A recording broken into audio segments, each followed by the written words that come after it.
Hello and welcome to 81 All Out.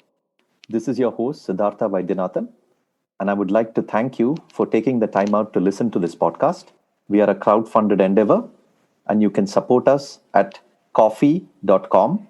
That's ko-fi.com/81 All Out to keep the show going. In the air, Srishan takes it. India win. He'll come back for the second. India have won the test match. India have won the series. They're going to get back for two. India at home. Lords goes wild. Hello and welcome to the latest episode of the 81 All Out podcast. This is Siddhartha Vaidyanathan at Sidvi on Twitter. And today I have with me someone who has had a ringside view of the workings of a T20 franchise over quite a few years now. As a format, T20 is rapidly evolving from season to season. And so I wanted to speak to someone who can enhance my understanding of this sport and also give me an idea of the direction in which it is moving. So a warm and hearty welcome to Hassan Cheema from Lahore. Hey, man. Hey, Hassan, thanks for joining. Hassan has been on the show before. We spoke about the mighty 1990s Pakistan team when Hassan was here earlier. But this time we are going to go a slightly different route. Hassan has worn various hats in his time in cricket. He's a terrific cricket writer and an analyst. In fact, my introduction to Hassan was as a cricket writer back, in the early 2010s, maybe even slightly before that. But after that, he has moved on to other roles as well. He is a part of the Islamabad United franchise in the Pakistan Super League. He has been a talent scout. He continues to be a talent scout and a strategy manager. And so, hi, Hassan, welcome. How is everything going for you? Yeah, all good, man. All good. You mentioned that I am a cricketer. I think that the more appropriate word would be I was a cricket writer. Not really write that much anymore. Well, writing occasionally pulls you in, I think. I think once in a while you still write about Pakistan cricket. Yeah, I mean, it's sort of like, you lapse back into it after a while. You can check out, but you can never leave, Hassan. That's yeah, pretty much. So when you started working in this T20 and now, is it like, tell me like the fun, like a few basic changes. I mean, the sport has evolved. I mean, it's evolving so rapidly. I'm sure, the T20 that you saw back then seems vastly different from what it is today. Yeah, I mean, it's like every year there's something new. Plus, the other thing is, when we started off, Rehan, who's sort of my partner with Islamabad United, he was with me beforehand as well. When we started off, like even I think back to PSL 1, which would be 2016, even back then, what we were doing, the sort of analytics, the sort of numbers that we were using, I mean, those seem pretty ancient by now. But at that stage, even this is like 5 years ago, even at that stage, that seemed to be effective.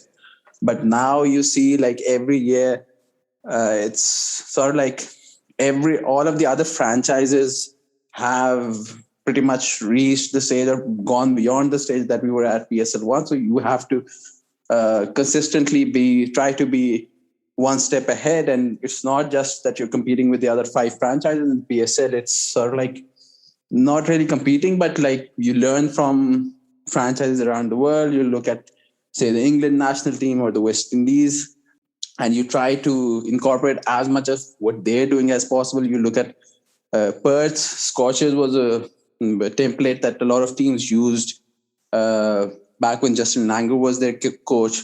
And right now, everyone obviously wants to look at Mumbai Indians as well. So it's like you try to get as much information, as much of what other teams are doing as possible. Everyone wants to protect that, but also like you pretty much got the same players going all around the world, so you can get information from them. You talk to people running other franchises around the world, and you get to learn from them. And remember, in PSL 1, we had a game against, I think it was Peshawar, and Saeed Ajmal was with me, and we were defending a score. And I remember him mentioning to me back then that we just needed to get the run rate to, I think, 10s and over. 10 runs per over. And if we could get that, then we were pretty much owning and controlling the game, because 10 per over at that stage seemed like everyone then aims to hit out, everyone then goes hard at every ball, and that's how you are able to defend scores. And this would be like February 2016, and by like a couple of months later was barely a month later, I think 4 or 5 weeks later was the World T20. And I remember talking to Andre Russell about the India-West Indies, the semi-final of the World T20. After that game, had a chat with him before the final, and him mentioning back then, because throughout that chase that West Indies had, the run rate was consistently over 10 and over. And I remember talking to him and him saying that 10s are not a problem. Your aim should be to keep the run rate under 12 and over. As long as it's under 12, it doesn't go beyond 12, then you are controlling the chase, which is what they did. I think in that entire chase, there was only one ball that the required rate went over 12 and over. What somebody like Saeed Ajmal, who dominated the game in like the late 2000s, early 2010s, what his methodology was, and compared that to guys like that great West Indies team of the mid 2010s, that entire generation, how they were almost like dragging the entire sport along. Like if you wanted to know, if you wanted to learn how to play this game, you had to learn from the West Indies. And everything that pretty much every franchise is doing right now, it pretty much comes down to trying to emulate that team. Yeah, I mean, actually, I think they don't get much credit for it at all. You know, even today, there are commentators talking about the heyday of West Indies and the great test team and all. But the fact remains, West Indies revolutionized test cricket. They revolutionized one-day cricket in the 80s and early 90s. And they have revolutionized T20 to a zone that, nobody can even imagine. But the fact is, it seems like they instinctively understood early on that it was a different sport, right? Because as you say, even until like 2014, 15, maybe even little later, people were still looking at T20 through the prism of cricket, one-day cricket, trying to sort of extrapolate lessons from one-day cricket and compress it to T20. But it's a totally different thing. It's very obvious now. It's a different sport. Yeah, absolutely. The first thing, I think, when I started working, I've always had this belief that in cricket, we've always had this conservative mentality of like, whether it comes to T20 cricket or whether it comes to anything in cricket, really, that you try to emulate what is existing rather than thinking anew, which is, I mean, the thing with that West Indies team, obviously they don't get the credit they deserve. It's also because a lot of their innovations were, a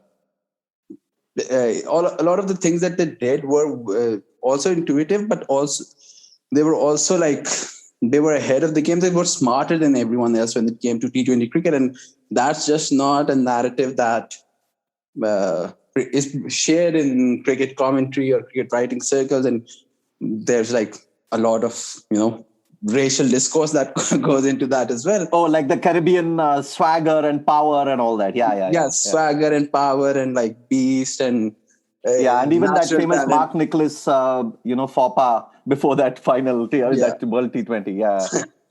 Yeah, so that's the thing. Like the thing with the West Indies, I've worked with a lot of the guys that were part of that team. You think about that team, them using Samuel Badri as a power play specialist, the role that Sunil Narayan had, the way that Chris Gale pretty much revolutionized the way how an anchor can play, where he could go like 3 to 4 overs without scoring a run right at the start just to get in because he knew he could cover that up, that sort of thing. And like, there's a lot of stuff that if you look at that West Indies team and how they played, the way they chased, for instance, like I remember even back in 2016, we were pretty adamant on getting to chase, which was also something that we saw the West Indies doing. And I remember Crickwiz had the stat in this PSL earlier this year, which was that I think 149 T20 teams had won at least 20 tosses, and there was only one who elected to do the same thing on every single one of those occasions, which was us at Islamabad United, where we elected to chase 100% of the times that we won the toss, and I our think success. 22 matches, right? And you've elected to field each time. 22 times you won the toss. I think after this year, I think it's 24, and our success rate and chase success rate is over 80%, because like that's your plan A, and like your plan A has to. We're still not, and we've never been a great side defending scores, but like our plan A is always to chase, and when we started doing that back in 2016, even in 2017, a lot of people questioned that, and there was still that cricketing mindset of runs on the board and all that stuff. And now you look at it this year, before the postponement, there were 14 games in the PSL, and every single team elected to chase. Then you saw the England-India series, 5 matches. On all 5 occasions, the team that won the toss elected to chase. And I think the norm going forward is going to be that teams will elect to chase, and how teams will constitute their 11 so that they can defend scores. I think that'll be the next thing that everyone needs to learn from, I guess. Do you think that then, given the nature of this toss and given the overwhelming preference that teams have and will continue to have, do you think then it makes sense to tweak it, the team, announce the teams after the toss rather than before? Because picking a team for defending and picking a team for chasing seem to be 2 different ball games altogether. Yeah, absolutely. I feel like there is still this still this chink in this entire strategy, which is that whatever the pitch is, whatever the conditions are, it's very rare for the team chasing to be the disadvantageous team on either front. Like, I feel like the only reason that you would bat first would be if it's a day game and it's a spin pitch, so you expect by the second innings the pitch will slow down further, or it'll spin more than it'll in the first innings. That's the only reason that you would probably bat first. Or if you're of the belief that you've got a bowling attack which is way stronger than your batting, which means that you rely on them to win you games.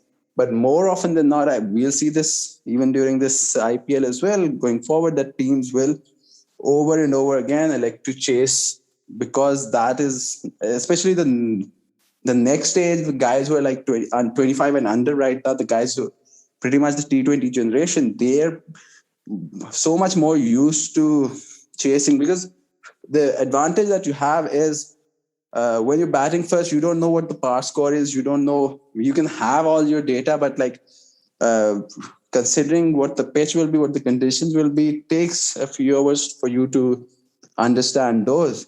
You might have like 4 days of a par score of 160, and then one day you have a flat wicket, and you might come in with a strategy of trying to get 160, and it might be a 200 pitch. You might end up with 180, 190, and the opposition chases down easily. So I think deciding the team after the toss is perhaps the easiest solution to that, but even that requires a lot of back and forth, because the central issue in cricket right now is that we still want to have T20 cricket as like another form of cricket. We don't consider it another sport until there is a collective realization that it should be thought of like that. It should be thought of as a completely separate sport. It's sort of like a rugby union, rugby league sort of a difference. And it used to be back when, say, Sonny Bill Williams or Lottie Takiri would transfer from rugby league to rugby union. They'd say that he'd take 1 season to get used to it, or sometimes even more than 1 season, and then they'd get back and get into the national team. And now with cricket, you're like, we'll have a 4-day game which finishes on Sunday, or a test match that finishes on Monday, and by like Thursday and Friday, you'll have a T20 game. And I still feel like we're not maximizing the players and the talent that cricket has, just because of the way we schedule series and stuff like that. Yeah, and also, I mean, I feel like, there's also this whole fundamental shift between like this bilateral T20 and franchise T20, right? Because those two, again, are completely different ball games, because a franchise approaches games quite differently. And what is a 3-match T20 series, 2-match T20 series? Because there's nothing really there. for teams. So they just probably experiment and try and get the best out of the individual performances, right? Yeah, and it also becomes like any youngster that you want to debut, anyone that you want to see with the national team. You bring them into the camp and you always give them a T20 game to start off with. And then there's also the issue of if he performs well in that bilateral T20, a lot of teams then transfer them into like the longer formats, which is again like that is a much longer debate, much longer discussion to have. Which I mean, I feel like there's a lot of things that people sort of still don't understand or still don't reconcile with how the T20 format is. And again, it all comes back to the people running cricket are still those, whether that's coaches or whether that's administrators who still see T20 either as a cash cow or as subservient to the other two formats. Whereas even I was mentioning the West Indies earlier, a lot of their success also had to do with the way the CPL was played. A lot of the stuff that came through into the West Indies national team came through because of something that was happening in the CPL. We've seen this in the IPL as well. Like the usage of data is a lot more prevalent because franchises have a different perspective towards that than a cricket board would. One of the problems seems to be that there isn't that many games, because even in a franchise like IPL, where a team plays 14 games or that they play, and then they will have the playoffs. It's still too few to actually draw like a proper conclusion or to get a proper trend. Like in you're comparing it to say baseball, where they have 160 games in the season. So the noise point seems to be much higher with a T20 franchise league. It's not even just that. I mean, there's always the issue of sample size, but like with sample size, you can still have like a lot of the T20 specialists around the world, the freelance players that you have. They always have a larger sample size because they play 3 or 4 leagues. So you even for a year you have like 30 to 40 games. Even last year, you look at through all the problems that we had with COVID, somebody like Rashid Khan still played like over 30 games. A lot of the Pakistan guys, because we had national T20 and the PSL. So they played like a bunch of them played 25, 30 games. So you can still have that sample size on players. But in basketball or in baseball, it's every game is sort of like a repeatable sort of thing. But in cricket, like that in this format and how the game will be played, what the power score will be, how a team needs to proceed. And all of that comes down to how the pitch plays. I was looking at the numbers, like in 10 of the 13 IPL seasons, CSK have had their spinners in the middle overs have gone at under 7.5 an over. So that's what 10 out of 13 seasons basically means, that going at under 7.5. And they didn't even play 2 seasons, by the way. They didn't even play 2. Yeah, of course. So that would be what? Then 8 out of 11 seasons. Yeah. So there were only 3 seasons where they went at over 7.5, not even 8. Like one of them was last year when they didn't have any home games. So when they're playing at home, they're basically like, not even this year will be a little different because of the different bubbles and like how the venues are used. But that was one of the things, like you looked at somebody like KKR or Sunrisers to a lesser extent, but especially Mumbai, you could see they were ahead of the game. But then you looked at Chennai, and even if they didn't have the data, their understanding of how T20 cricket is played, like they had like half a dozen 40-year-olds in every team that they played, so they understand T20 more than most. And you could see that how they could apply that, and they could pretty much nullify so many teams just by having surfaces that made it an even game where a lot of elite hitters sort of get neutralized once you get to the sort of pitch where Imran Tahir and Mitchell Santner and these guys can dominate. Yeah, and I think that comes down to considering a different sport, right? I mean, because it's still seen through a cricketing prism, people are thinking that, the pitch is an integral part of the game. But, if it has to be optimized to the extent to which you want to play it, then you need to make sure that a certain standardization comes in with the pitch, because that's the only way in which teams can then, start worrying about the game itself rather than worry about the conditions and the spinning and all these conditions? Yes and no. I mean, that would make my job easier, but it's also like if I am running a team, if I am in, say, running an IPL team, I would have precisely that strategy, which was what CSK had or what Sunrisers had. Like I think it was 2016 or 17 when they had Mustafiz, Shakib, and Rashid all three together, and they could get 150 up on the board, and they'd still win matches because they have the a pitch where a big enough ground, and is the sort of pitch that could defend 150 with like quality spin. And that's, I feel like with the PSL, because like 4 of the seasons were in the UAE, and even last year the pitches were still controlled by the Pakistan Cricket Board. But I feel like that is going to be a thing, because you want standardization because it helps you with the sample size, the data and everything. But at the end of the day, everyone wants to win, and the best way to win is, especially if you're an Asian side, is to have the sort of pitch that pretty much neutralizes like an Aussie or a South African or stuff like that. Like I remember even like 2-3 years ago, this was I think end of 2018, Pakistan had this series in the UAE against Australia, where Australia pretty much brought the very best of the big bash guys like Darcy Short and Chris Lynn and basically everyone, Glenn Maxwell.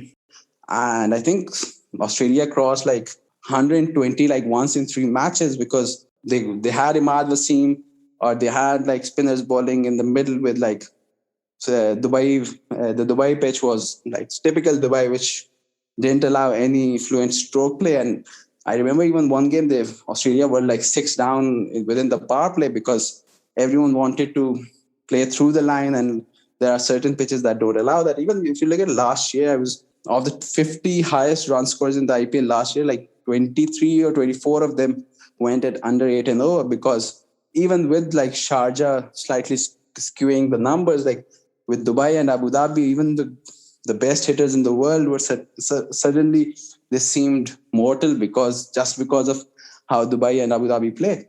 That's the spice of T20. If it's just a hitathon, I don't think that's going to appeal to a lot of the audience or to like people running franchises, because there's no real challenge in that then. Okay, so just tell me this then. Okay, so now it's pretty clear that most teams prefer to chase, and that's probably going to be the trend going forward. So suppose your team is put into bat, they're batting first. So what is it? So you don't have, I mean, obviously you have the data to tell you what a par score could be, but at the same time, how do you approach this whole batting first thing? Because do you start going from ball 1? Do you give it some time? What is the general trend that you're noticing?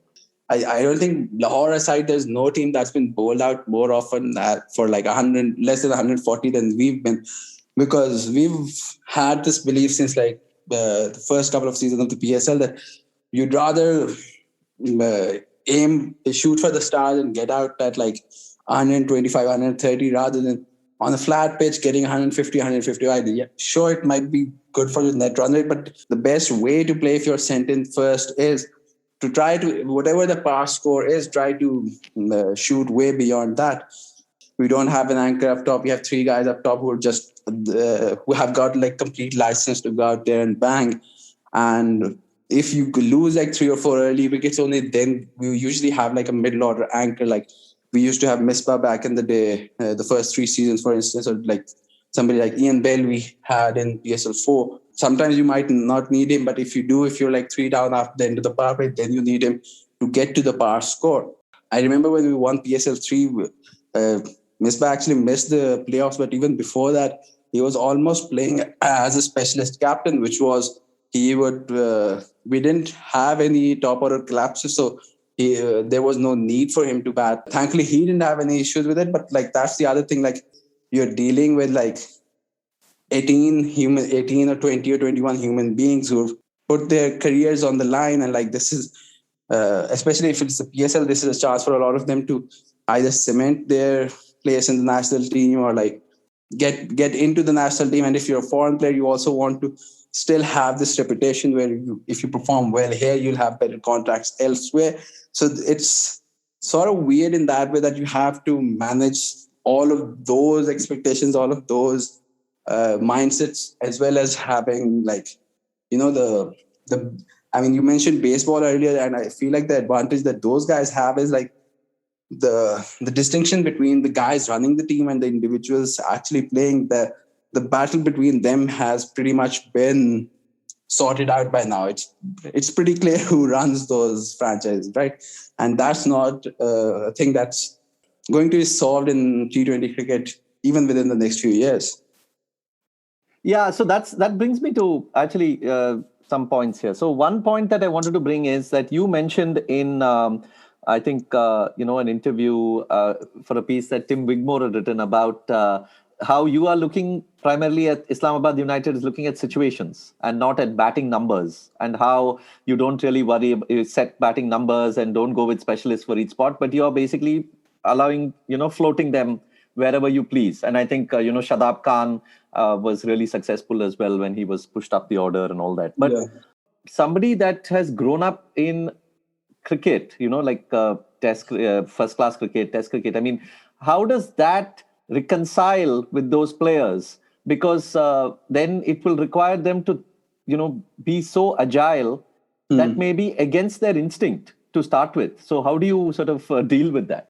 Like we went from like, I think in PSL 1, we had a game with like our second last round robin game with right before the game, the broadcaster put the stat up that we had one of the 10 oldest teams that had ever played a T20 game. We still had Azhar Mahmood, we still had Misbah, we had Brad Haddon, we had Shane Watson, we had all these guys who were like Samuel Badri, who were like T20 stalwarts. And then by like last season, we had a team which was, I think, on average 3 years younger than the second youngest team in the PSL. And the reason for that was with a lot of guys who were like established players trying to get those ideas, trying to get that mindset across of where your score doesn't matter, where your wicket essentially doesn't matter in a lot of situations where you have to sacrifice yourself for the team, that sort of thing. Like a lot of guys are still conservative about that, like established players. Whereas if you have a youngster coming through, you can inculcate them in that ideology. So now we've come to a stage where our core guys are pretty much guys who play the way that we want to play. Even like we had a game this year, we were chasing down 200 against Karachi. We sent in Shadab usually at number 3 or number 4 as sort of like a quasi Sunil Narayan sort of role, where the value of the wicket isn't that much, but the whatever he can provide, that can be an added bonus. And like he can play at 5th gear, 6th gear every ball, knowing that his wicket doesn't really have that big a price on it. So he got out with we were 14 for 2 after 2 overs in the 3rd over, and Alex Hayes was batting. The normal cricketing perspective would be to send, because you've lost 2 wickets in the first 10-15 balls, you want to go and consolidate there, so you send in the proper batsman. And even without telling Shadab who got out and while he was coming out, he stopped the batsman who was going into bat, stopped him and sent in Fahim Ashraf as even at number 4 as someone who is just there to almost like a pinch hitter sort of role. And Fahim ended up getting 25 or 15. We had a power play, we got 70 plus, and then the batsman could just come in and go at 8 and over and just chase it down with an over to spare. Guys who've come through just in the T20 era, the way they think, the way they approach cricket it's refreshing, and it's so much more different than what had come before. You look at somebody like the way Rishabh Pant bats, you looked at it, the way he batted in Australia, the way he batted against England in the home series, even in the test game. No, that's true, absolutely, and no doubt about it. Mike, I'm curious about the measures of excellence, though, because for a Shadab or for a Sunil Narayan, they have little to lose with the bat, because they know that their spot is pretty much guaranteed because they have it with the ball. And even Rishabh Pant, if you decide to pick him as a wicketkeeper, there is a certain bit of freedom for him. But as a specialist batsman, traditionally, of course, the measures of excellence is runs and average and all that, but that is all out of the window here. Yeah. How do you then tell a batsman, and how do you inculcate in him that what do you measure at the end? Is it game by game? At the end of the season, what are you looking at? Are you looking at strike rate? Are you looking at something like attempted hits? Or can you tell us a bit about the metrics that come in there? Considering the state of the Pakistan national team as well, a lot of the Pakistani guys still want to play for themselves and still want to play for the way to get into the national team, and just trying to remove that mindset is a constant battle as well. But the way you look at it is, firstly, it's this game by game thing. So you have every match, you have like a given role to a guy. Like you might say like the required rate, or like the aim that what you're aiming for is like 9 and over. So that's a strike rate of 150. So even if you go at like 140, is that a below par score? That's an understanding that you have to make. Every game, every situation, you have to see whether someone fulfilled his role essentially or not. That's the first thing. The second thing is, end of the tournament, what you have to look at is what his overall numbers are and what his overall impact is, and how much did you need someone, and how much value in terms of like dollars to performances that you had. Like you look at somebody like Colin Ingram we had last year, and he was, apart from Dale Steyn, he was our highest paid player last year, because he's the sort of guy who can bat at 4, 5, 6, where you don't have a lot of alternatives.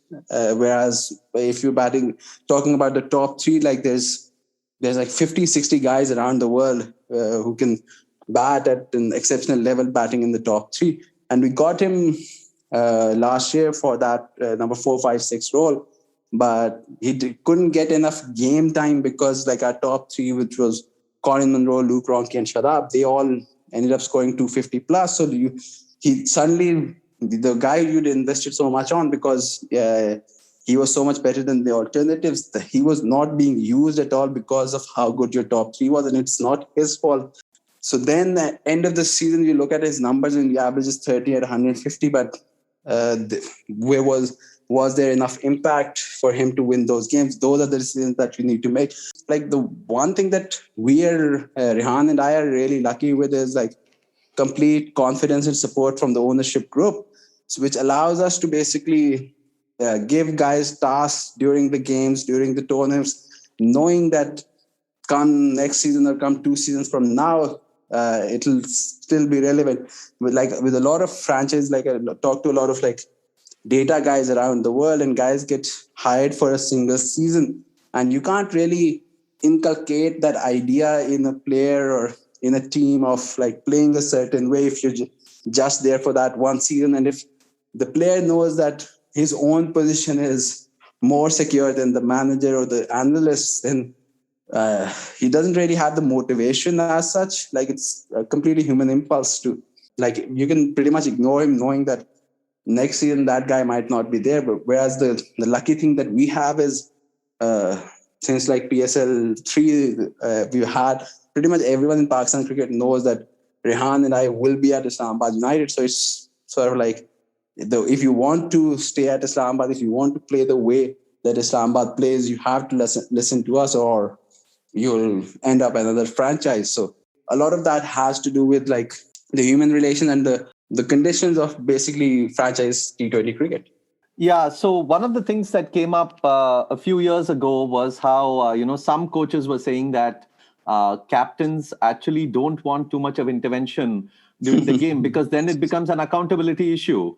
And if they don't follow it, and then if they follow it, and it's not, it's hard to know who is accountable for this. Is it the captain or is it the coach? Have you felt that often? I mean, and is there a case for the game to be entirely guided from beyond the boundary, like it is often in baseball with all the signs and all that? Or you feel that there is still a role for the agile captains to change things around in the spur of the moment? So we had Misbah as the captain for 3 years, and then we had Dino as the coach for 4 years, and then we had Misbah as the coach. So we've always had like this, like Dino wanted to micromanage everything, Dean Jones, that is. Misbah, when he's out in the field, he always felt like there was nothing that someone could tell him from the outside that he didn't know already, which the irony of it being that once he became the coach, he was exactly the sort of coach that he would have hated as the captain, because he was like at the start. Now he's improved a lot over the past 18 months that he's been with Pakistan, that he wanted to micromanage everything as well. And yes, the issue becomes like the accountability sort of thing. And even I have this urge, or Rehan had this urge of like, trying to control as much of the game as possible from the outside. So the sort of like the thing that you end up with is something like when you're bowling, you give the captain all the data that you can. Like you give him the data on like matchups, you give him the data on like phases of play, and then you let him run the show on the field, because only he knows like how the opposition is playing or how the pitch is playing. You can't judge the pitch from like the dugout, let alone from a TV screen. And once you're batting, then sort of like the coaches and the analysts sort of take control again, because you can give instructions on which guy to go after, or which phase of play to go after, or like as you mentioned with the flexible batting order, which is like whom do you send in next, and like stuff like that. Like I think that's sort of like the middle ground that we've come up with, which is that the batting is controlled from essentially the dugout, but bowling is controlled by the captain on the field, which you can have all the data in the world, you can have all of that entire thing. But one of the things that in cricket, compared to like, say, baseball, the one big difference is that you need to empower the guy on the field. You need to let him run the show as he wants to, whether it's a batsman batting or whether it's a captain leading his side. He still needs to control that team, because if he's constantly looking at the dugout or constantly looking at the dressing room, then he might not get the same level of respect, but also he might not get like the level of control or the level of understanding that you have. Plus, the other thing that you have to remember is like, if you've got somebody like a Misbah, if you've got somebody like MS Dhoni, like I look at the way CSK play, somebody like that, you go into every game with like a 10-15 run advantage just because of the amount of knowledge or the amount of understanding that the captain has. And Misbah was injured in one of the games, I think 2017 or 2018, one of the PSLs. And he was sitting next to me, and the guy, Ruman, was captaining in his stead. And there was a batsman batting, and he just saw the first ball of the over. He saw that the fine leg was up, and he immediately said, why they put fine leg up? This guy, he'll play the first ball normally, but the second ball, he's going to go over a short fine leg, and which is exactly what he did. And I asked him later, like, how do you know that he's not going to go after it on the first ball and he's going to go after it on the second ball? And he's like, because I've played cricket against him for like 10-15 years now. And I mean, those are the sort of things, like the one thing that we're still short on is like situational awareness. Like, how does someone play if fine leg is up or if third man is up? Is you still don't get those numbers in your like Excel files or stuff like that, right? Yeah, that's a terrific point. And that instinctive awareness is something that you want to trust in the players and the captains, because they have played for many years and they've seen things that maybe the video hasn't picked up or things like that. But last point about batting though, why? I mean, I find it baffling. Maybe you can explain it. Why aren't teams retiring batsmen? Why is this not becoming like a common thing? No, honestly, I mean, Dean Jones, and I understand. the late Dean Jones used to think that that's a great strategy. But he himself, I think, said that he found it difficult to do because of this whole, players were not on the same page. He wanted to do that like every match that we ever played. There was at least one instance of him wanting to retire a batsman out. But that's the thing, like I talked to like analytics guys around the world, and a lot of them talk about how someone wasn't listening to them or someone didn't follow their instructions. And I feel like we've reached a stage of analytics in cricket where everyone's got like not pretty much the same data, but like 80 to 90% of the same stuff. Like everyone has like phases of play and like lengths and which ball to bowl, whether it's a googly, whether it's a leg spinner, you want to bowl left arm spin, matchup data. Pretty much everyone's got everything. The thing that it comes down to is how you're able to treat these cricketers, how you're able to translate that data into translate that data into like cricketing lingo. Like that's the thing. Like that's a sort of thing that we've sort of prided ourselves on it, and that's the thing with like retiring batsmen as well. The thing is that at the end of the day, this is still a human being. This is a cricketer with a career on the line, and if you retire him once, especially at the start of the tournament, you're basically giving him the message that we don't back you, we don't trust you to go big if need be. If I'm going to retire someone for say Andre Russell, then maybe that guy might understand. But even then, there's like a massive ego hit that he'll have, which is like you're pretty much telling someone that they're not good enough at a certain stage, right? Every cricketer, the thing that you have to remember with cricketers is the thing that I've come to realize over the last 5-6 years is that if someone's come through like club cricket and district cricket and like first class cricket, gotten to like a PSL level or the national team level, every step of the way, what they've always had is guys doubting them needing to prove them wrong. And what every single cricketer that I've always ever had, the one thing that you'll always see with them is like an almost superhuman amount of competitiveness, because like to get through, especially if it's a desi and he's been through the entire desi system, like if it's an Afghan or a Bengali or a Pakistani, getting through that entire system to even get to that level, his entire being is built upon this idea of proving doubters wrong, right? So then what they want is, at least from within the dressing room, to have that complete backing and control. And if you end up retiring someone, that basically means you're shattering their confidence. But at the same time, it's also like it just needs like a couple of teams, a couple of coaches to do that. Like you saw that with Sunil Narayan thing. Like it used to be the case that if we were sending someone, if we were changing batting orders, in which send worse batsman in before a better batsman in, the better batsman would get pissed off because he's like, I'm going in at number 6 or number 7, whereas this guy who's not even as good as me is batting above me. There was that ego sort of a thing. But once you saw that, I think it was in the CPL first, and then the Big Bash, people started using Sunil Narayan at that. Then in PSL, then KKR had him play that role. And then you started having other franchises around the world trying to get their guys playing that role. And suddenly, by the time we got Shadab batting at number 3, like no one within the team, one or two instances aside, no one really complained, because it was like they understood the role that he had. So it's sort of like the entire sport is a copycat sport. And once someone starts doing that, and I feel like the only people who can do that in terms of like the power that they have and the control that they have is either somebody like an Eoin Morgan or somebody like a Virat Kohli with India, or maybe the West Indies team. Except the problem is that the West Indies won't do that, because whoever their guy is, they don't need to retire him, because if he's in the West Indies 11, he is good enough to hit out once he's in. That's the other thing. Like retiring someone basically means that you're getting someone out who's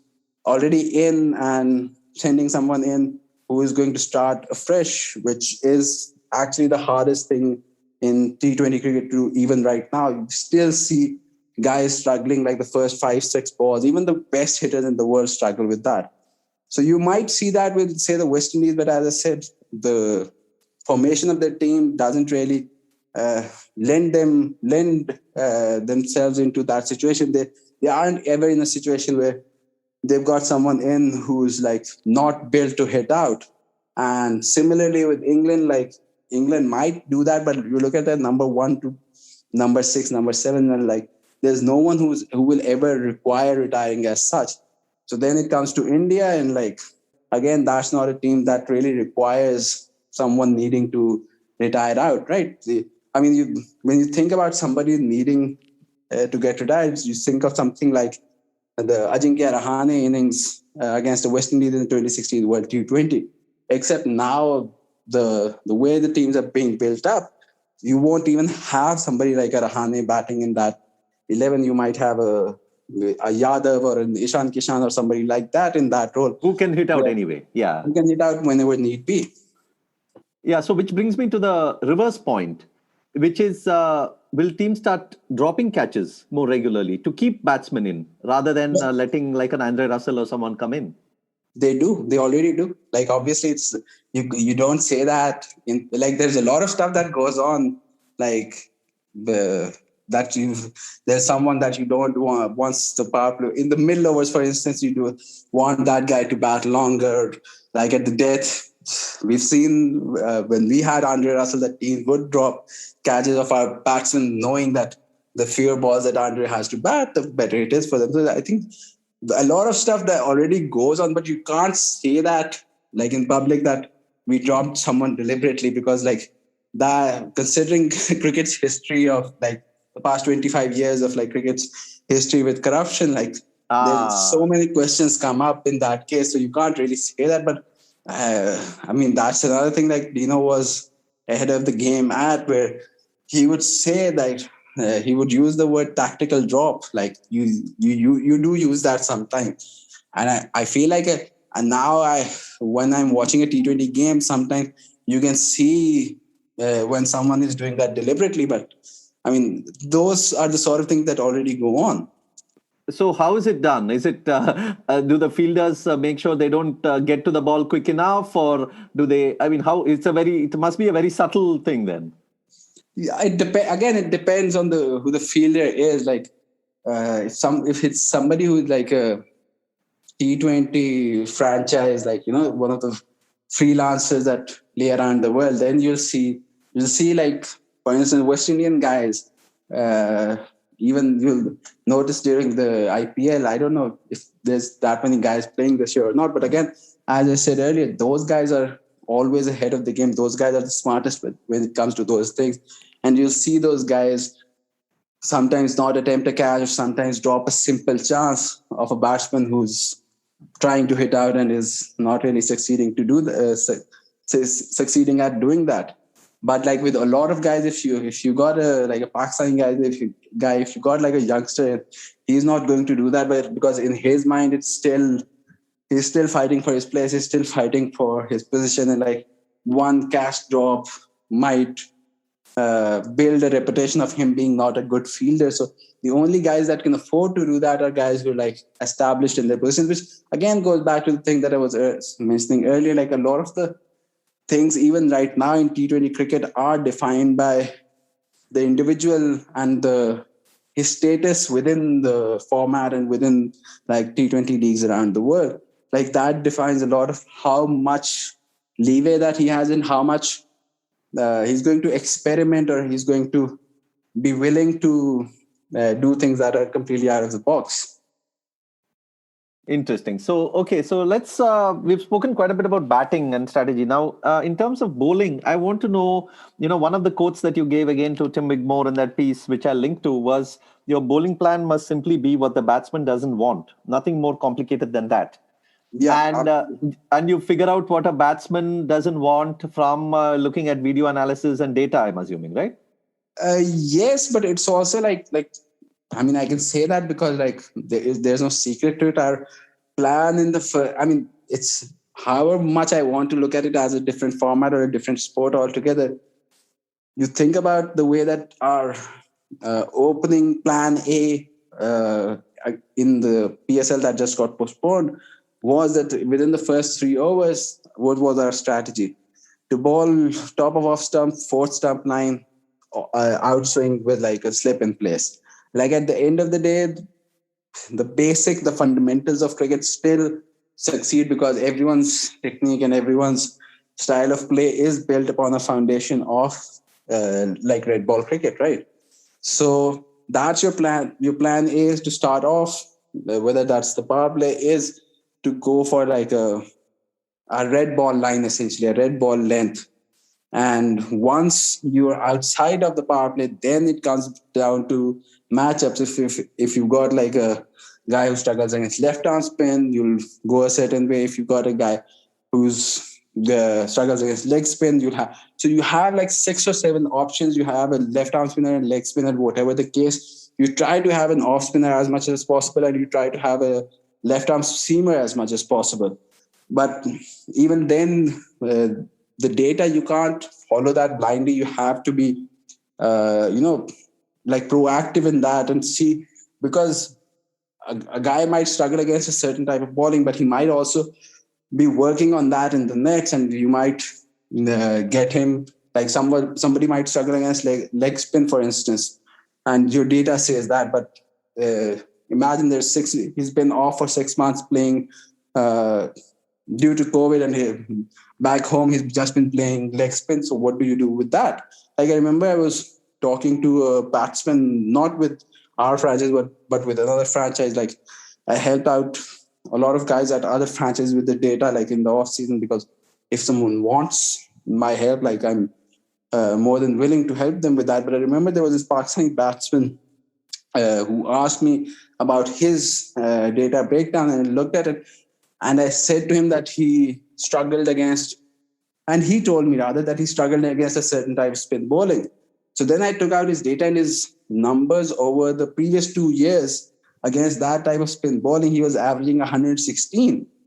And I was like, I obviously swore at him and like told him, like, what is wrong with you? Like, if you're averaging over 100 against that type of bowling, why do you think that way? And he mentioned to me that, like, 3-4 years ago, this was the type of bowling that he really struggled against. So since then, every time he goes home, when he's playing club cricket or when he's doing nets at his club back home, what he does is he has, like, if he has a 1 hour session of batting, he bats normally against everyone for like half an hour, and the other half an hour he bats against that type of bowling, because that is the one that he struggles against. But obviously, over the 2, 3, 4 years of consistently doing that over and over again had improved him without him actually realizing. He still thought the way, like, that I struggle against this type of bowling. So, like, that's the thing that data can show you, which is that how your net sessions and how your practice sessions can be improved, or if something is already reached a level where you basically, in his case, what I told him was that he needs to get back to a normal routine, because, like, he's maximized that type of bowling, and anything that he's going to do after this in the net sessions would be like almost like counterproductive to him. And then once the death over comes in again, like the power play, it's sort of like it. You go after the matchups if you've got a lot of these elite hitters struggle against leg spin, so you try to have like 1 over spin. You save one of them for like for the death overs, but also, like, beyond that, just go back to your plan A, which is like, if you've got somebody there's not a lot of guys who are going to be able to hit like a perfect reverse swinging leg stump yorker for a lot of runs. So if your bowlers are able to do that, then so be it. But if they aren't, then you provide them with like different plans.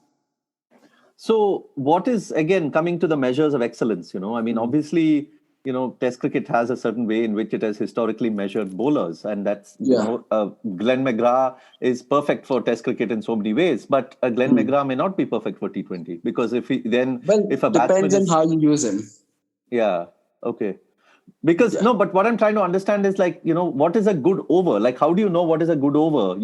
Are you looking at the batsman and looking at what the plan versus execution is, or are you looking at because are you looking at the actual ball as a standalone, or are you looking at it as a result? I'm a little confused there. So it depends. So, like, within the tournament, you look at it from like the plan execution perspective, which is you give someone a plan. If he executes that plan and still gets hit by a boundary, then it's not his fault, it's your fault.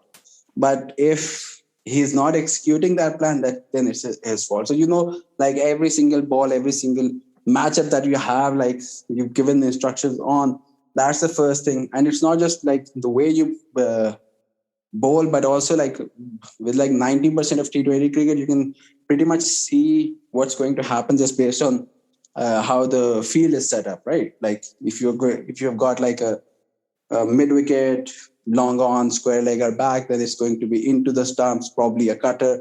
You still have the advantage of having a yorker. Like, a lot of those are things that you sort of learn as you go along. So that's the first thing that you look at. And then the other thing that you look at, like once the tournament finishes, you want to retain guys or you want to get new guys. And then you compare like the overall data. So it's what is a good over is dependent on whether you're batting first or bowling first, whether it's a day game or a night game, whether it's power play over, middle over, however well it is. So like Crickwiz has this thing of they use true run rate or true strike rate or something like that, which takes into account what the average player would have versus what the equivalent guy would have, and you have a plus and minus attached to it. Okay. Yeah, I think I've seen that. Yeah. So we've got our own model for that, which is like obviously not for public use, but we know like if you're playing in Lahore in a day game in the middle overs, an 8-run over or in 9-run over in some cases is a good over from the bowling perspective. Whereas from a batting perspective rather, whereas in Pindi a 10-run over might be an advantage for like the bowling unit. So you look at the one thing that we've been lucky with is that the first 4 years the PSL was in, like we had only I think a couple of games in Abu Dhabi, pretty much everything else was in Dubai and Sharjah. So we could apply a lot of the things from that where not a lot of other franchises around the world are able to do that. If you're playing the IPL, if you're playing like at 8-9 different venues, you can judge your guy at your home ground, but away from home, you don't. As you mentioned earlier, you don't have the sample size which is big enough for that. Whereas with us, like if you got like 10 games or 12 games all in Dubai and Sharjah, like 7 or 8 games in Dubai, all of them night games, then you've got like a big enough sample size to judge whether something is a good over or not. The simplest thing to do is like you look at what the average, let's say an average left arm spin bowler goes in the 12th over in Dubai. You got that number, right? And then you have your left arm spinner bowling the 12th over. So if it goes at like 8.2, like the number off the top of my head, like the average economy rate there is 8.2, then 8 and under is a positive over, and anything over 8 is a negative over. It's like but at the same time, also there could have been an edge that went for 4, so you have to budget that in as well. So yeah, absolutely. So the other thing that you look at is like we used to have this thing with Mohammad Irfan, for instance, like because Rehan would always take out. He noticed this in PSL1 and he took out those numbers later, which was like the majority of boundaries that Irfan conceded in the 2 PSLs that he had with us were top edges over the slips or the keeper, because like his extra bounce and in the power play someone goes hard at him and he ends up conceding all those runs because of edges, which is like the traditional way to look at it is he was unlucky, right? Whereas we might look at it in the way that if he's getting the edge over the keeper, is his length too short in that case? Like, even if you're getting that edge, was it because it was a good ball, or was it because you're bowling like somebody like Irfan, if he bowls slightly back of a length, gets that top edge behind the keeper, looks really good. The commentator would say he's unlucky, he's won the battle, but like the batsman won the war, or whatever else cliche they're going to come up with. But does he need to bowl at that length where in Dubai, for instance? So you look again, like the first thing that I mentioned, the plan versus the execution sort of thing. If I got an Irfan, if I got a guy who bowls, who's got that level of bounce, I don't want him bowling like back of a length on the slow pitch. I want him to pitch the ball up. So like then the plan and the execution, those sort of things come into it. Yeah, that's interesting, because then the bowler immediately has to unlearn all the years in which he has been told what is a good ball and what is not a good ball. And I think that sort of adjustment plays a big role among people. I mean, a classic case is like a spinner, right? He gets an inside edge and it goes past the keeper for 4.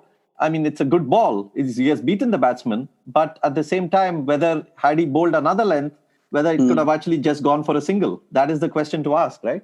Yeah, I mean, and it also depends on like the guy who is batting. If you're getting the, if you're then again it goes back to what your strategy is. So if you got a spinner whose aim it is and whose role is it is to go for wickets, who's going to take chances to go for wickets. If he's getting an edge to the boundary, he is doing his job. Whereas someone whose role is a containing role, if he's getting an edge, is that necessarily a positive thing? Because if you are in, say, containment mode, then you probably won't have a a slip in place rather for you. So, like, what's the point of you trying to get that edge?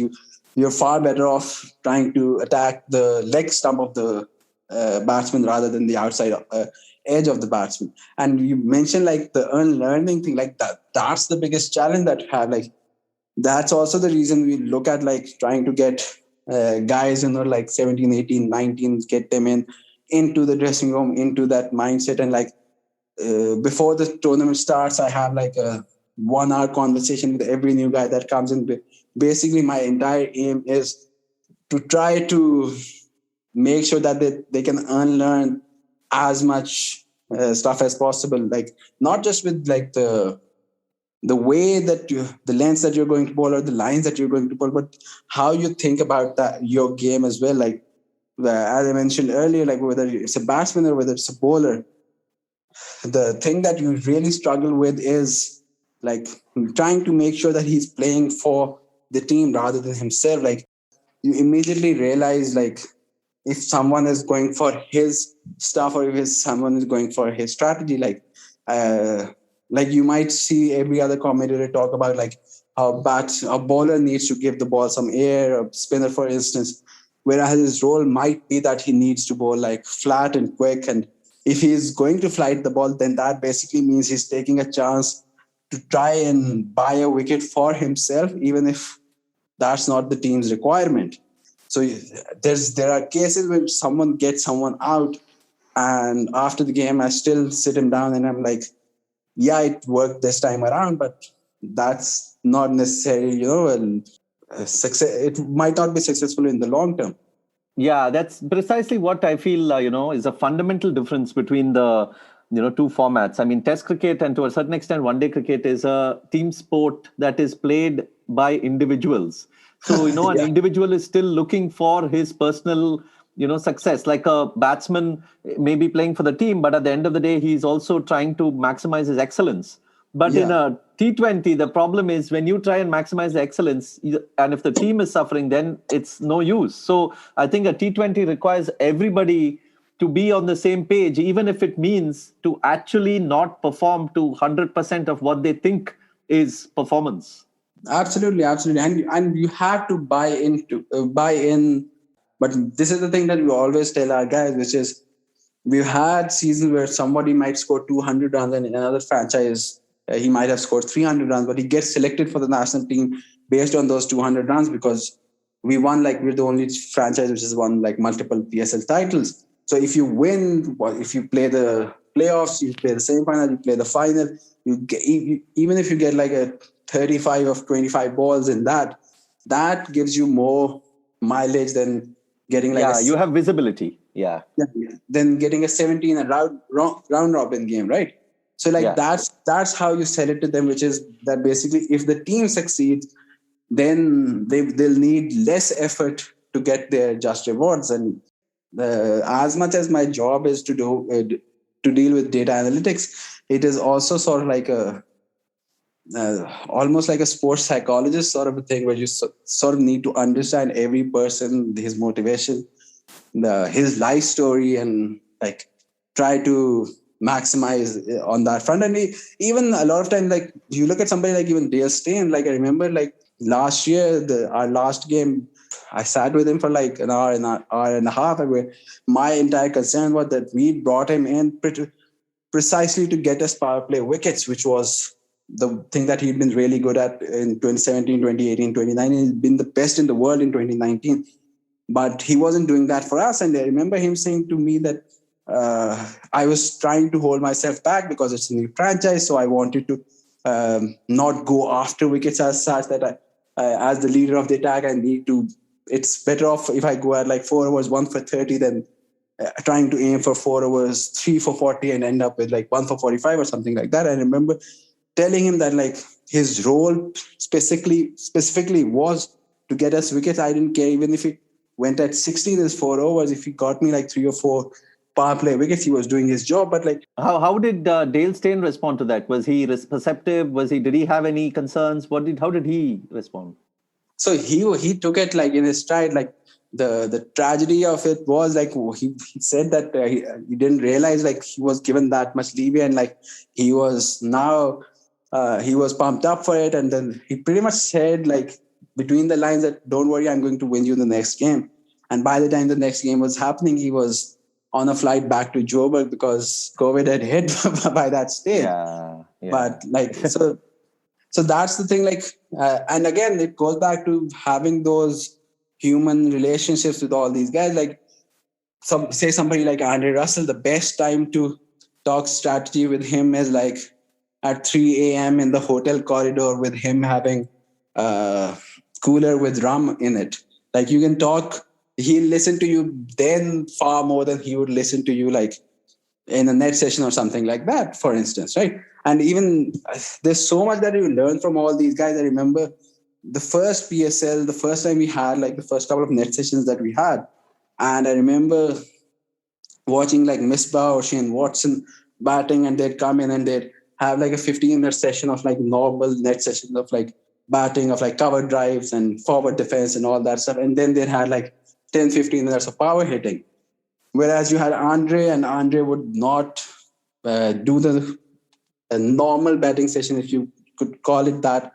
He wouldn't play a single ball, what you would consider like along the ground or something like that. Whatever ball he faced, he tried to tear the leather off of it. And I remember like joking to him, like, Andre, you're like almost 30 now, you might need to learn how to rotate the strike. And him saying to me like, I don't need that. That's just not my role. Like if the ball is there to hit out, I'll hit it out. I might get out, I might not get out. If I'm going to bat in the final 10 overs of an ODI or the final 5 overs of a T20 game, I don't really need to learn how to rotate. And like that, like opened my mind on a lot of things, like what you want to inculcate and what you want to like teach these guys. That doesn't come from like you go into the game and you just tell him that do X, Y, Z.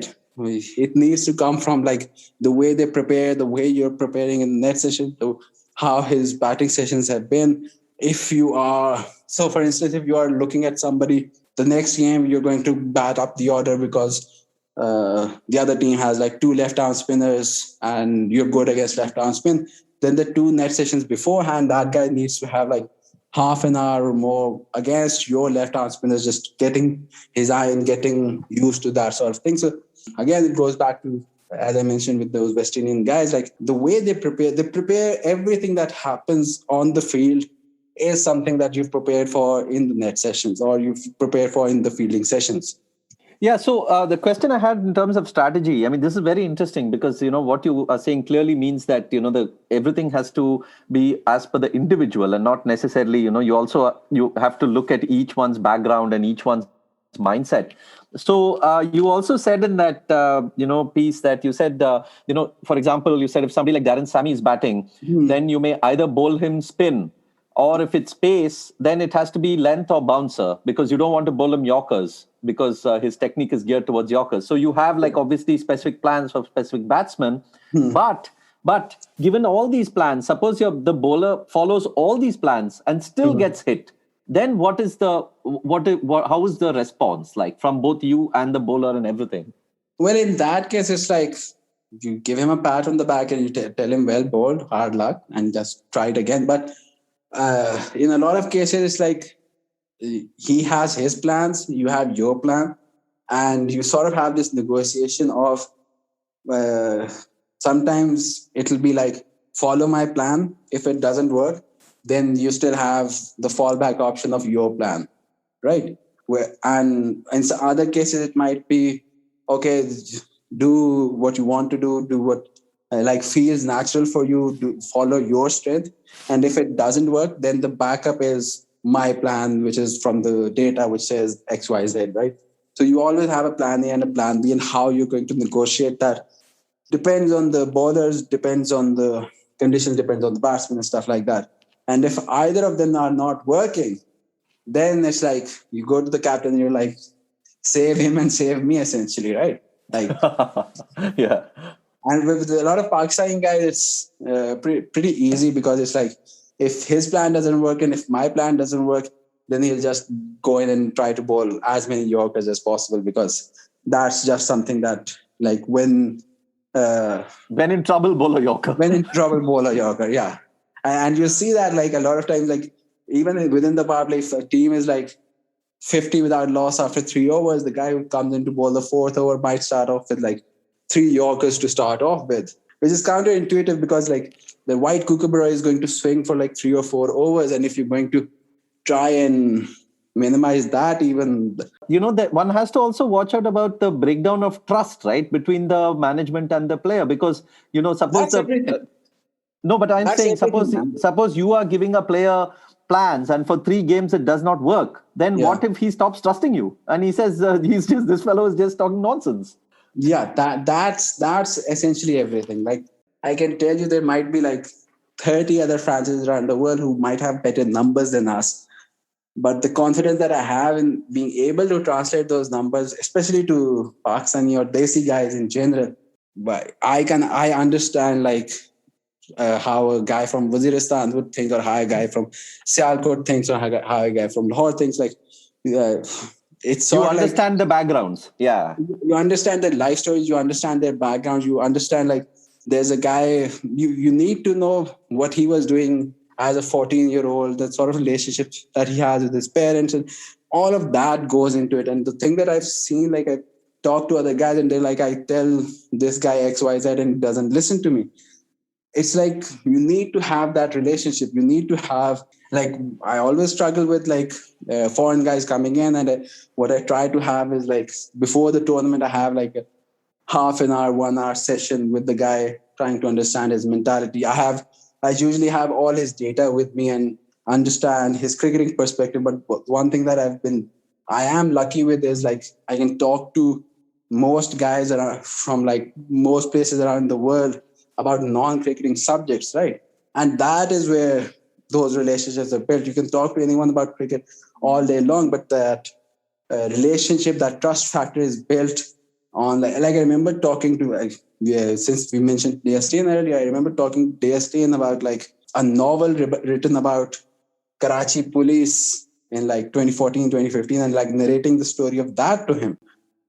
Then the next time I talk to him, there's like a different sort of a perspective that he has towards me, or like the trust factor that he has. So those things that build like over years and over like the knowledge of how a guy has lived his life. Like, say somebody like Colin Munro, he's got all the data that he has and everything that he has. It's like A plus, but like so like 2 weeks before the tournament starts, I prepare like a several page report on every guy, and I sent that to them, basically saying to try to understand their own game more broadly, and like if there's anything that they want help on, or if there's anything that I can help them with and stuff like that. And somebody like Colin Munro, he's like, mate, there's just too many numbers, and like I'm fine, I'll just go out and play my game and you won't have anything to complain. And it's like, well, that makes my job so much easier, right? Whereas other guys, you might need to tell them like, this guy you need to attack, this guy you need to defend, and all of that stuff.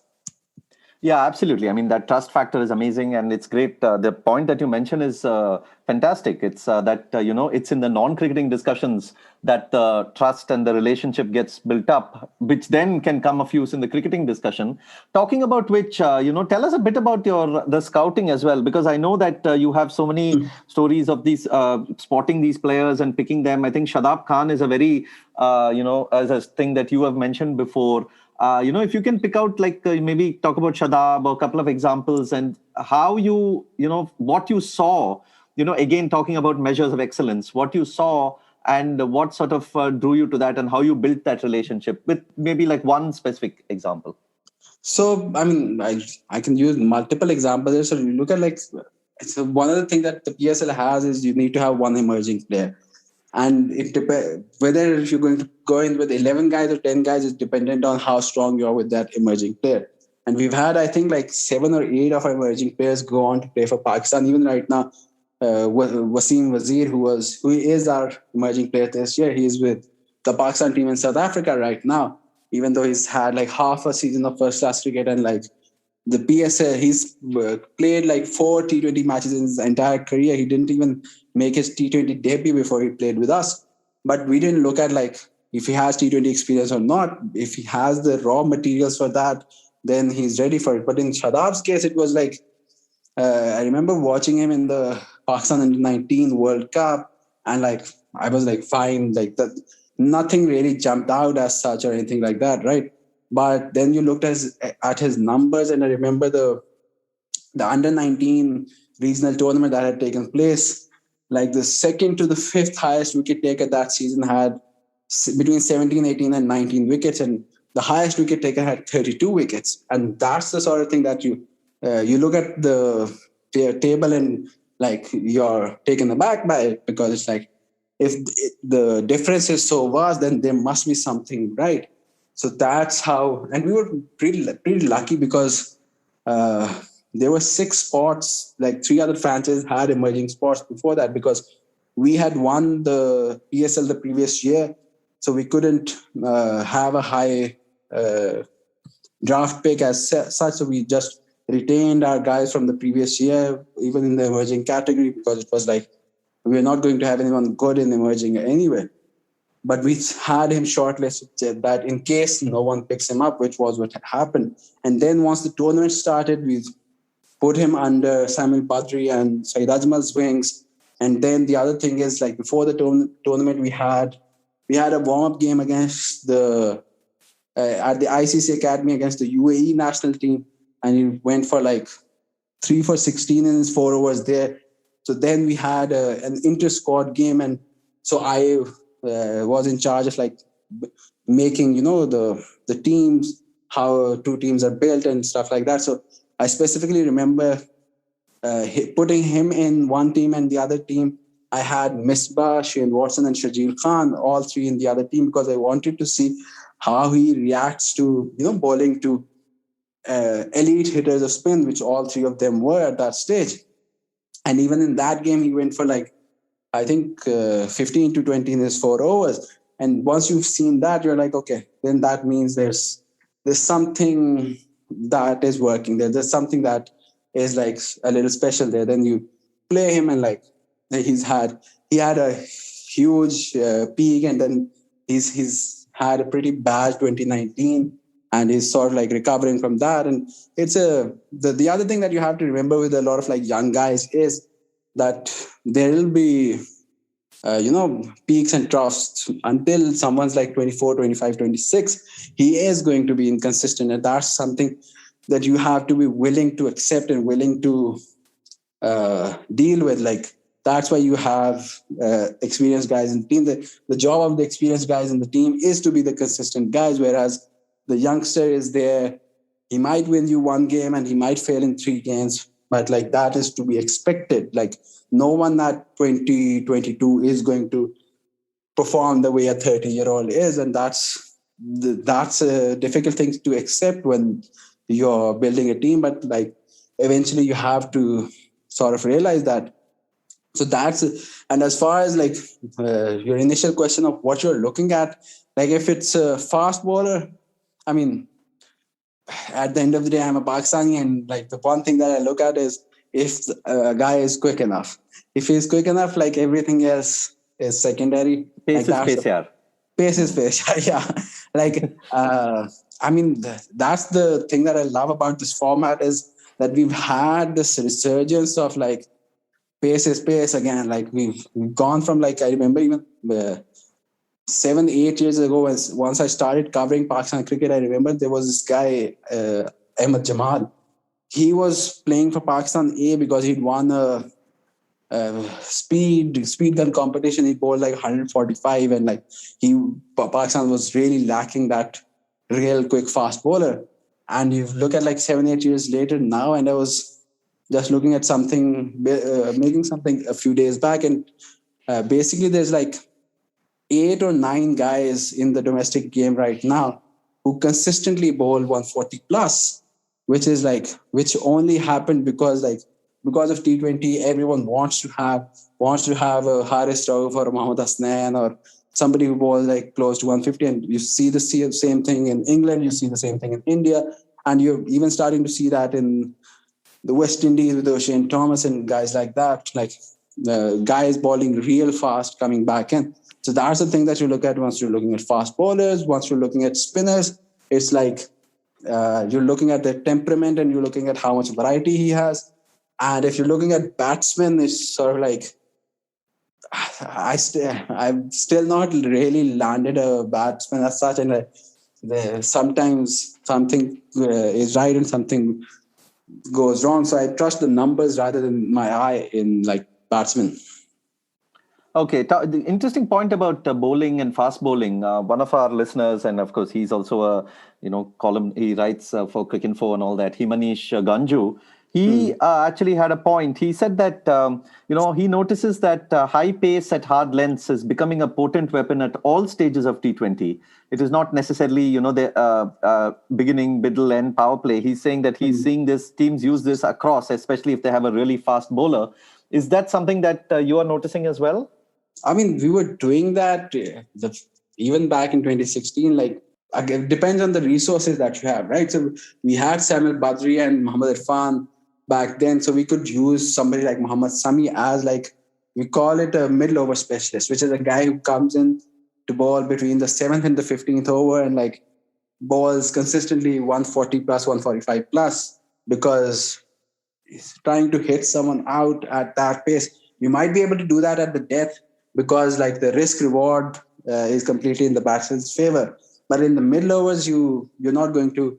A lot of batsmen won't do that. If someone's bowling hard lengths at 145, trying to hit him out is like there's an element of risk attached to it. And we were using Muhammad Sami in that role the first couple of PSLs. And once we lost Irfan, then Sami had to bowl in the power play, and we weren't able to get back to that. And that's a problem you have with a salary cap game, which is like what you're going to invest on in resources depends from person to person. But if you are running a national team, or if you're running an IPL team, for instance, because the IPL teams have so many more resources than franchises around the world, then I feel like this is not even like an innovation, that is like a necessity. You need to have like a middle over specialist fast bowler, or somebody like Mark Wood, or I guess with India, I think they're going to try and use Prasidh Krishna in that role, the way at least the latest, going by the latest series. But if you have a wicket-taking leg spinner and a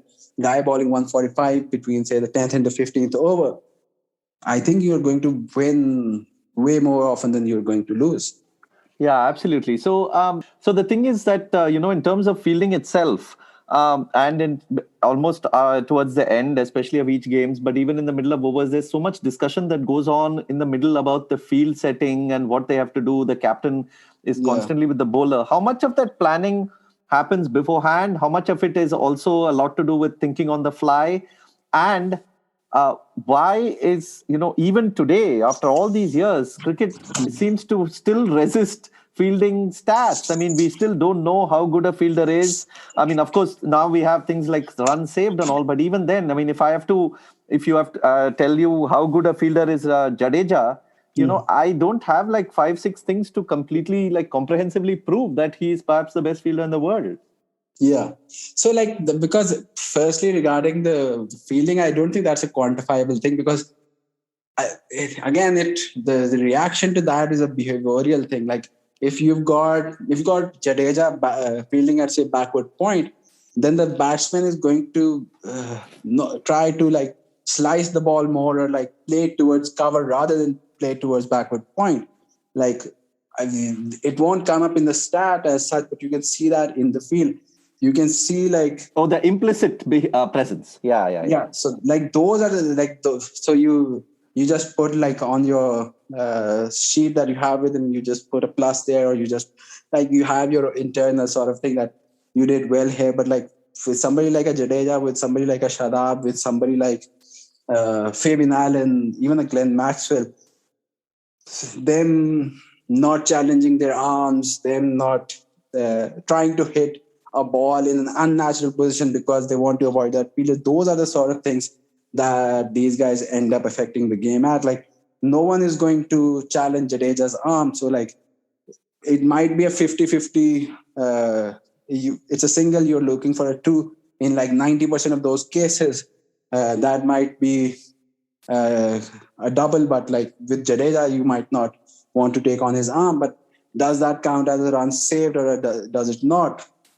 And that also allows the bowler a lot of leeway, because it's like a lot of times you just want, if someone's going off and if someone is a negative matchup for you, you just want to give them a single and get them off strike.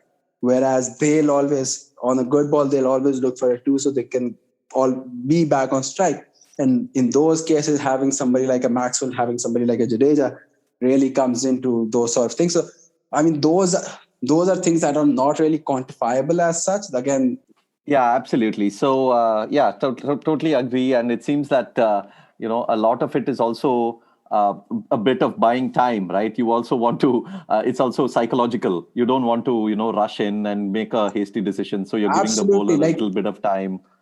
The way that MS Dhoni and Rafa Nadal, and to an extent Novak Djokovic, control the clock is like, honestly, like, that is something that you need to learn more than anything else. You will never see Dhoni, for instance. Yeah, you'll see him once his team is on top, once he's the captain, that his spinner might go through an over in like 150 seconds, an entire over. Like, before you know it, Jadeja or Raina has bowled an entire over. Once he's batting, if he's hits a boundary or anything like that, then sometimes you see him immediately get back on strike. Sometimes you see this stand away from the stance for like what seems like an eon and stuff like that. So the way you control the clock is one of those things that there's no quantifiable measure of it, but once you see someone who's good at it, then you immediately recognize it. Yes, absolutely. So, let's wrap up the discussion with one question I had. I mean, of course, the biggest leap here is that, the grammar of the sport and the grammar of the format is still, far behind where it should be. Television is still, I heard that day, people are still talking about bowling a good length and all. I mean, good length, kya hota hai? It's as if there is any good length in this. But if you have to pick, say, one or two, stats or metrics that television can bring in and popularize more in T20, what will it be? Will it be like, shots attempted, or will it be like, there's a metric about, resources remaining and overs remaining, right? Wickets and overs remaining. What will it be for you personally to see it reach the layman so that it becomes part of conversation? So the one thing that I look at is, for like, say, batsmen, it would be like balls per boundary. Because your strike rate, more than your strike rate, that is representative of the sort of batsman that you are. Yeah, you can be like a Babar Azam or a Virat Kohli, where you just don't play any dot balls at all. But from the 95% of batsmen, the ball per boundary is the thing that defines a lot. But the other thing that I get really frustrated with, like broadcasting and stuff like that, is how contextless the stats are. So, like, if I tell you that Lasith Malinga bowls 65% of his death balls are attempted Yorkers, is that a high number or a low number? Like, you don't know that, right? Like, what is 65%? What is someone, you mentioned like how many shots attempted. If someone attempts like 35% of balls for like big shots, is that a good thing or is that a bad thing? The Malinga thing I mentioned earlier, like I know this because I was looking at Hassan Ali's numbers and like preparing death plans for him. And every major fast bowler in the world, his attempted Yorkers at the death is between 35 and 65%. Between 2 to 4 balls of a death over are Yorkers. And on the surface of it, the difference between someone attempting 2 Yorkers or someone attempting 3 Yorkers is minuscule, right? But that sort of, if you have a context of what that actually means, if someone has an economy rate of say 8.5 with like 40% Yorkers, whereas someone else goes at nines bowling 60% Yorkers, does that mean that a Yorker isn't that safe a ball at the death, or is it because that guy isn't as good at landing his Yorker, which goes back to whether the 60 he's bowling too many Yorkers. Like there's that entire discussion that comes into it, and I don't think the commentators or the broadcasters want to go into that, because especially in T20 cricket, but generally in cricket, but especially in T20 cricket, they've dumbed the game down. There is a hardcore audience that wants a detailed analysis, which isn't really being provided as such. Yeah, and I think it's well past the stage of attracting the casual fan now. I think now there is a critical mass of followers for the sport who are looking for a bit of depth. And I'm not saying you have to make every single thing about stats and thing. There is also elements for human stories, but at the same time, I mean the kind of coverage that you have, you're still mentioning average and all in T20. I mean, come on, at least move on from there. That's the other thing. Like we don't. So for instance, we don't use average anymore. We use runs per innings, because like having a not out in a T20 game, in a 4-day game, in a red ball game, having a not out is like an exceptional achievement, right? Yeah, Having one it's in the a reverse T20 here. having a one in a T20 game is like redundant. Like, what's the point of that? Like, Yeah. if you are averaging like 50, but your RPI, which is like your runs per innings, is like 35, you have like those Michael Bevan, MS Dhoni type not outs. If you're finishing chases, then yeah, there's like some value to it. But you've got other metrics for that. But judging anything on average, like you look at something as simple as the ICC rankings. Like, I mean, my God, the ICC T20 rankings are like broken on a level that even the political system is not broken. I feel like, I think David Malan became like a top 3 batsman after playing 11 T20 internationals. And we've had David with us, and even I remember talking to him like just how insane his rise was. But even then, it sort of feels a little strange. And now you've got Devon Conway's, I think, in the top 5 as well. Yeah, he's in the top. Yeah. Which is like, I mean, he's good and everything. Like, but I mean, if you look at that New Zealand team, you would have like Williamson and Seifert, and maybe if Guptill is still playing, you would have them over them. It's sort of like, I mean, sorry to go off on a tangent here, but it's sort of like, because people don't understand this game, like one of the things like I feel like needs to be reiterated in commentary and like in discussions about the game is that between 50 to 55% of runs and usually around 55% of balls in the T20 innings are played by the top 3, right? So how do you judge top 3 batsmen versus a top 5 batsman when their entire, like, the resources they have to present themselves, to showcase themselves, just aren't the same? In a 4-day game, in a red ball game, an opener and a number 5 will have different challenges because someone's playing a new ball, someone comes in against a reversing ball, for instance. But your challenge is the same, which is you try to build a long, deep innings. You try to build a good enough innings. And, even in the ODI game, like the top 4, the top 5 have pretty much similar sort of roles. But if you've got, as I mentioned, like if 55% of balls are being played by the top 3, that basically means 11 overs of a T20 game will be played by the top 3. So if the number, on average, the number 4 comes in, the number 5 comes in the 12th over. How do you judge his performance if the maximum that he can bat is like 8 overs, so that's what half of it is 24 balls. So if it's 24 balls that he has compared to someone who's coming in, knowing that if he gets in, he can bat the entire 20 overs, like how can you weigh those two performances on the same scale?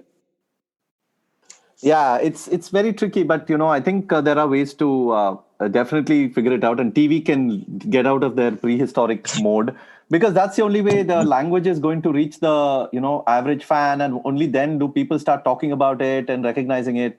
And otherwise this sport will still be like stuck with trying to compare it with test cricket and one day cricket, and it's never going to really move forward. I mean, of course, it'll move forward in the team space and the strategy Yeah. space that you are working with, but it won't move forward in the general discourse, and that's going to be a shame Well, because as long eventually, yeah. as you have ex-cricketers doing commentary, unless it's the Sky Sports guys, beyond that, or if it's Ian Bishop, beyond those 4 or 5 guys, you're still going to.